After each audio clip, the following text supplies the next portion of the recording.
जैसी critical value भी आपको पता चल गई तो आपकी टी की कैलकुलेटेड वैल्यू आपने खुद निकाली, क्रिटिकल वैल्यू आप चेक करेंगे बुक से या इंटरनेट से, फिर उनको कंपेयर करेंगे, compare the critical value with test value.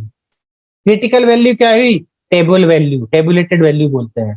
Test value क्या हुई? आपकी कैलकुलेटेड वैल्यू से कंपेयर करेंगे। If the value of test statistic is greater than the critical value, reject the null hypothesis. ये लाइन जो अभी बोल रहा था, मतलब P calculated is greater than P tabulated, तो ये वाली कंडीशन होगी।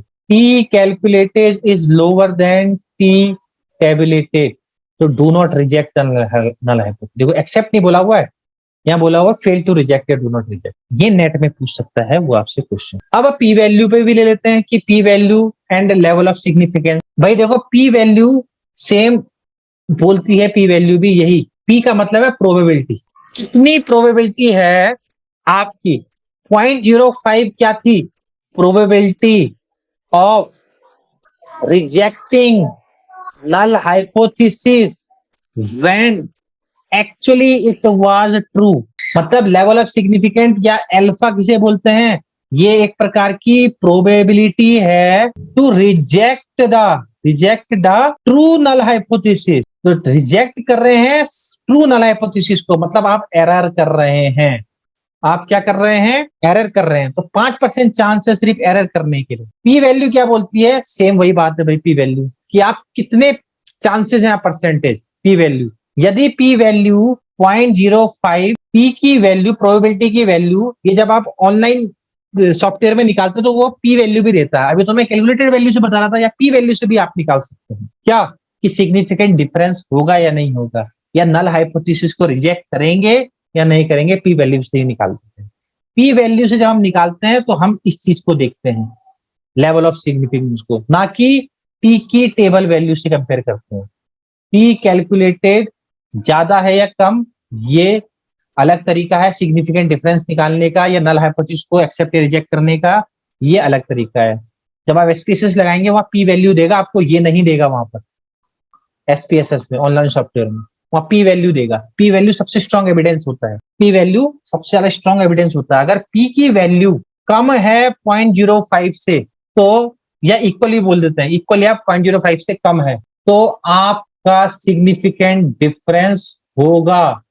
नल को आप रिजेक्ट करेंगे। और कौन सी नल को? जो फॉल्स थी। सही काम कर रहे हैं आप, करेक्ट डिसीजन ले रहे हैं आप। पी की वैल्यू देखना, कभी भी आप टेस्ट देखोगे 0.000 आती है, 0.0001 आती है, 0.001 आती है, 0.01 आती है, ये सब की सब इससे कम है। देख लो आप, तो ये सब ये सिग्निफिकेंट वैल्यू है पी की हमेशा। If P value less than 0.05, तब रिजेक्ट द नल हाइपोथेसिस। आप नल हाइपोथेसिस को रिजेक्ट कर देंगे, अल्टरनेटिव हाइपोथेसिस आपकी एक्सेप्ट हो जाएगी। जो आप चाह रहे थे, इफेक्ट देखना चाह रहे थे, कंपेयर करना चाह रहे थे, वही आया।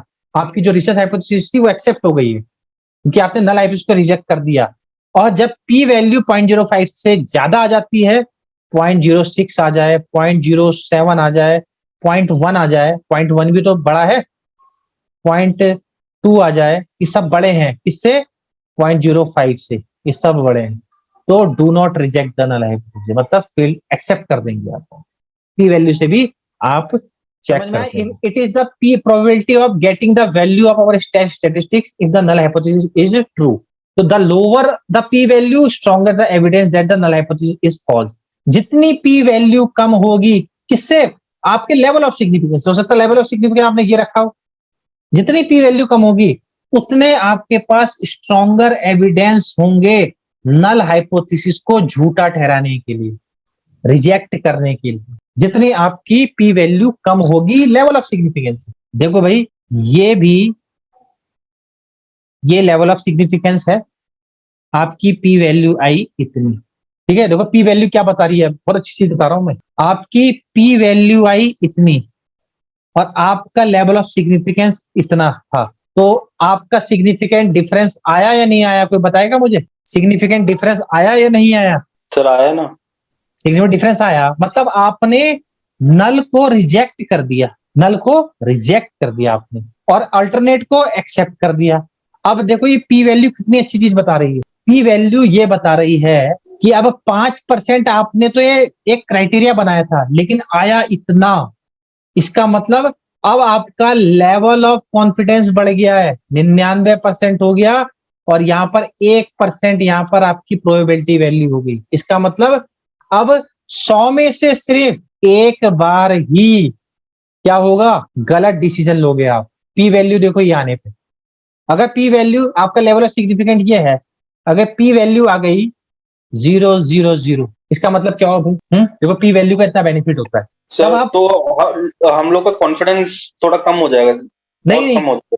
किस चीज का कॉन्फिडेंस? मतलब सर एक्यूरेसी का। अरे पी की वैल्यू जितनी कम होगी उतना अच्छा है, कॉन्फिडेंस और बढ़ेगा हमारा। हाँ हाँ, ठीक ठीक सर, बढ़ेगा बढ़ेगा। हाँ हाँ हाँ, मैंने बताया था पी जितना कम होगा, ठीक है, पी जितना कम होगा उतना stronger is the evidence that the null hypothesis is false. उतना आपका रिजल्ट आप डंके की चोट पे बोल सकते हो कि भैया बिल्कुल पी की वैल्यू तो 0 आई है, 0 भी आती है, ध्यान रखना, पी की वैल्यू 0 आई है और लेवल ऑफ सिग्निफिकेंस 0.05 था, तो बिल्कुल स्ट्रॉन्ग एविडेंस प्राप्त हो गया है कि भाई मैं ऐसी नल हाइपोथेसिस को रिजेक्ट करूं जो सच में फॉल्स थी। यह हमेशा ध्यान रखना, ऐसी नल हाइपोथेसिस को रिजेक्ट करूं जो सच में फॉल्स थी। तो पी वैल्यू क्या है? एक प्रकार से प्रोबेबिलिटी वैल्यू है, therefore it will always lie between 0 to 1। मैंने बताया था, देखो a high P value indicate that the observe result are likely to occur by chance. अगर जितनी ज्यादा, इससे ज्यादा अगर पी वैल्यू आती है 0.05 से, मतलब 1 आ जाती है या 0.06 आती है, तो भाई आपका सिग्निफिकेंट डिफरेंस नहीं आया है। सिंपल, नल हाइपोथेसिस को आपको एक्सेप्ट करना पड़ेगा। लिख भी रखा है इसमें कि null hypothesis would not be rejected, मतलब नल हाइपोथेसिस को आपने एक्सेप्ट करेगा। और जितनी कम पी वैल्यू आएगी, इसका मतलब जो भी रिजल्ट आया, टी की जो भी कैलकुलेटेड वैल्यू आई, सब कुछ आई, वो तुक्के से नहीं आई, मेरी ट्रेनिंग से ही आई, वो इतना कम होगा। तो ये हमेशा ध्यान रखना, पी वैल्यू देखो, पी वैल्यू प्रोबेबिलिटी वैल्यू होती है, और ये जितनी कम आएगी उतना आप डंके की चोट पे बोल सकते हो कि जो भी रिजल्ट आया, मेरी ट्रेनिंग का जो इफेक्ट आया, वो तुक्के से नहीं आया, वो एक्चुअल में, मतलब बाई चांस नहीं आया, तुक्के से नहीं आया, वो एक्चुअल में मेरी ही ट्रेनिंग से आया। जितनी पी वैल्यू ज्यादा होगी, तब आप एविडेंस आपके पास है ही नहीं, तब आप बोलोगे भाई ट्रेनिंग का इफेक्ट ये सिग्निफिकेंट नहीं है, ट्रेनिंग का इफेक्ट ये सिग्निफिकेंट नहीं है। जैसे आपने बास्केटबॉल प्लेयर और वॉलीबॉल प्लेयर का स्टैंडिंग ब्रॉड जंप टेस्ट लिया, दोनों को कंपेयर करना था। इनका आया 1 पॉइंट, मीन आया 92 मीटर, इनका आया 1.95 मीटर मीन आया। देख के आप क्या बोल सकते हो कि भैया इनका एक्सप्लोसिव स्ट्रेंथ ज्यादा है इससे, लेकिन देख के काम नहीं चलता है, आपको स्टैटिस्टिकली निकालना पड़ेगा कि क्या सच में सिग्निफिकेंट डिफरेंस है या नहीं, ये देखना पड़ेगा। मीन देख के नहीं पता चलेगा। मीन देख के मैं बता सकता हूं कि अगर भाई यहाँ पर मीन आ गया 3 मीटर, तब तो मैं देख के बता दूंगा भाई सिग्निफिकेंट डिफरेंस आएगा ही आएगा, बिल्कुल देख के बता दूंगा, टी टेस्ट लगा लो तब भी।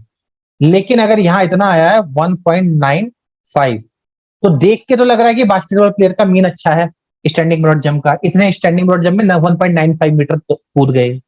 लेकिन देख के पता नहीं होता, जब आप उसको स्टडी को नल हाइपोथेसिस को टेस्ट करेंगे तो सिग्निफिकेंट डिफरेंस निकालना होगा आपको कि डिफरेंस, सिग्निफिकेंट डिफरेंस आया या नहीं आया, ये आपने मेन निकालना। यहाँ देख के नहीं पता चलेगा, हो सकता है कि सिग्निफिकेंट डिफरेंस ना आए, तो आप ये बोल सकते हो कि ये जो सिग्निफिकेंट डिफरेंस मतलब टी की कैलकुलेटेड वैल्यू कम हो गई टी की टेबल वैल्यू से, तो सिग्निफिकेंट डिफरेंस बास्केटबॉल और वॉलीबॉल प्लेयर में नहीं आया वहां पे, लेकिन यहाँ मीन तो शो कर रहा है कि आ रहा है भाई, देखो मीन यहाँ बढ़ा है, तो आप ये बोलेंगे कि ये जो भी मीन इतना आया है ये बाई चांस आया है। तो कैसे आ गया भाई? क्योंकि सिग्निफिकेंट डिफरेंस नहीं आया, स्टैटिस्टिकली सिग्निफिकेंट डिफरेंस नहीं आया, तो ये बाई चांस 1.95 आ गया है। तो इसको और स्ट्रॉन्ग एविडेंस करने के लिए मैं सैंपल साइज बढ़ा दूं, फिर से दोबारा टेस्ट कर दूं, बहुत चीजें वहां पर हो सकती है, ठीक है।